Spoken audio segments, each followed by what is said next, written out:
Bonjour chers frères et sœurs, je vous salue vous qui aimez le Seigneur de tout votre cœur et qui chérissez la Vierge Marie.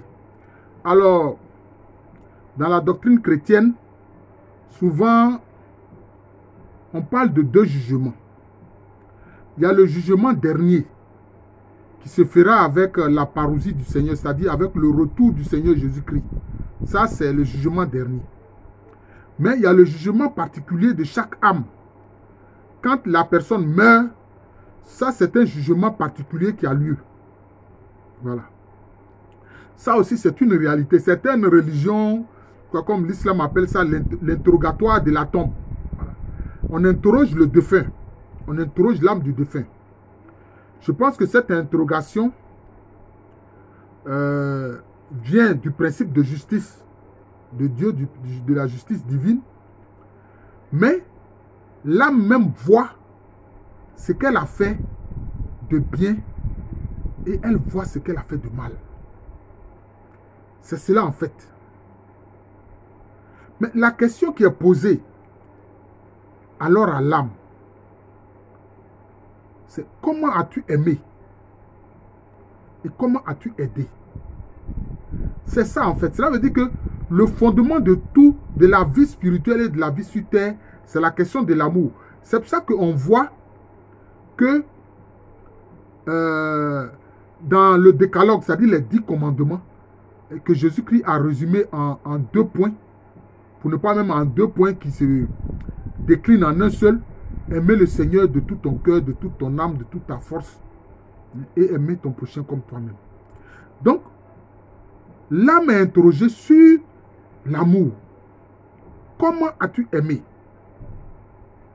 Et ce comment as-tu aimé revient à dire, est-ce que tu as aimé Dieu, le Créateur, qui t'a fait être humain, qui t'a donné une âme dans laquelle il y a une étincelle de sa propre lumière? Comment as-tu aimé le Seigneur? C'est cela. C'est pour ça que certains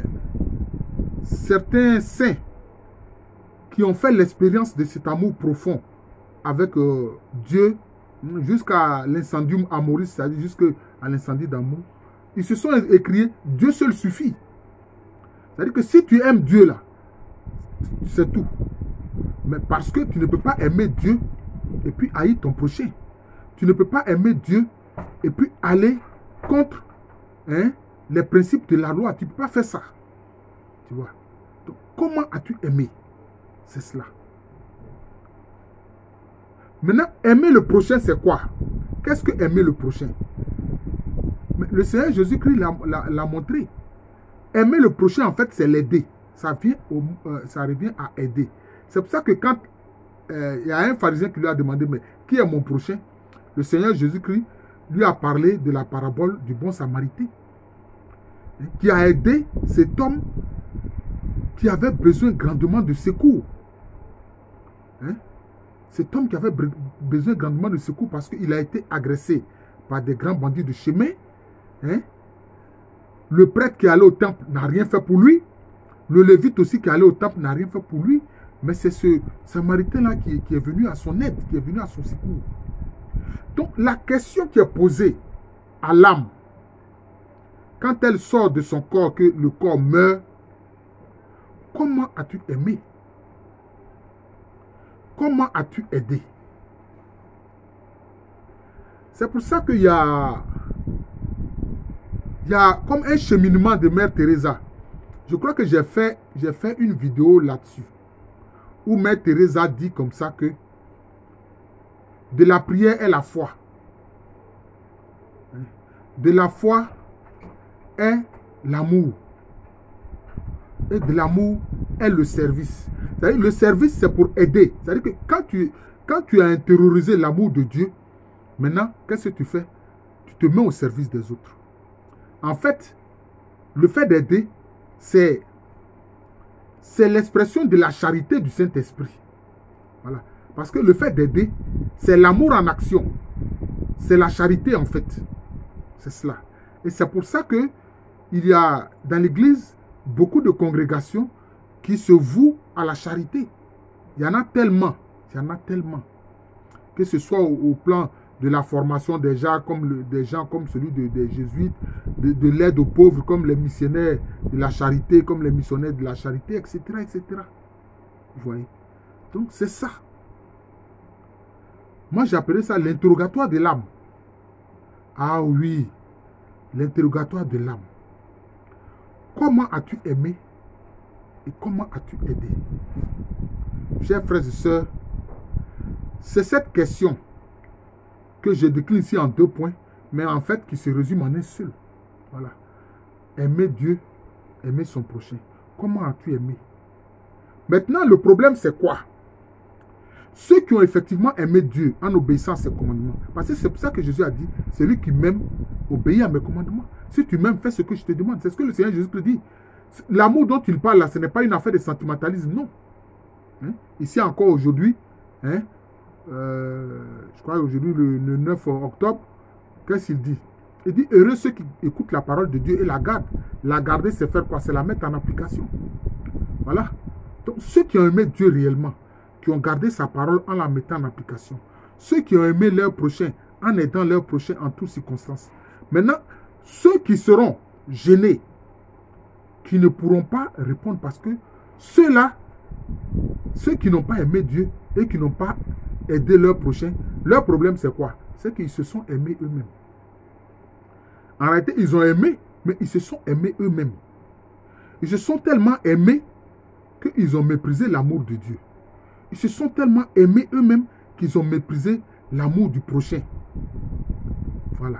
C'est pour ça que j'ai fait une vidéo pour dire que ceux qui prétendent, cette fausse sagesse populaire qui dit la charité bien ordonnée commence par soi-même, ce n'est pas vrai. Dans la foi chrétienne, la charité bien ordonnée commence par les autres. Voilà, ça commence par les autres. Voilà, c'est ça. Donc, ceux qui seront... C'est leur propre âme qui va les condamner. Ce n'est même pas Dieu qui condamne. Non. C'est leur propre âme qui va les condamner. Leur propre âme va voir qu'ils n'ont pas aimé Dieu, ils se sont aimés eux-mêmes. Ils n'ont pas aimé leur prochain, ils se sont aimés eux-mêmes. Ils n'ont pas aidé leur prochain, ils se sont aidés eux-mêmes. En fait, c'est ça. Et c'est pourquoi quelquefois je souris quand je vois sur les réseaux sociaux certains qui font des posts parlant de l'ingratitude en disant non, vraiment, les gens ne méritent pas d'être aimés, les gens ne méritent pas d'être aidés. Hein? Ah bon? Mais toi-même là, même si tu as aidé des gens qui n'ont pas été reconnaissants, mais est-ce que toi-même quelqu'un ne t'a pas aidé? Si quelqu'un t'a aidé dans ton existence, mais alors aide d'autres personnes à cause de cette personne qui t'a aidé. Mais tu ne peux pas dire que non, comme les gens ont été ingrats à mon endroit, alors moi je n'aiderai plus personne. Je vais m'aider moi seul. Vous voyez? Donc le danger, hein, le danger qui nous condamne, qui condamne face à l'amour de Dieu et du prochain, c'est l'égoïsme. C'est l'égoïsme. Or, on voit qu'aujourd'hui, l'égoïsme prend beaucoup d'ampleur. L'égoïsme prend beaucoup d'ampleur. La non-pitié devant la misère des gens. Des pays qui se ferment aux migrants. Parce qu'ils disent que ce sont des pauvres, ils ne veulent pas accueillir des pauvres. Voilà. Donc voilà le problème. Or, que dit l'Église? Il faut aider les pauvres. Il faut les aider. Vous voyez? Donc, c'est l'interrogatoire de l'âme. Comment as-tu aimé et comment as-tu aidé? Voilà. Chers frères et sœurs, mettons à l'esprit, à notre esprit et à notre cœur que c'est ces deux questions-là, hein, qui nous seront posées quand nous allons mourir, quand nous allons quitter cette terre-là. Je vous remercie. Je suis le frère Jean de l'amour de Jésus. C'est mon nom spirituel. Et à l'état civil, je suis le professeur Aloko Amérénie. Merci encore. Bonne journée et bon week-end.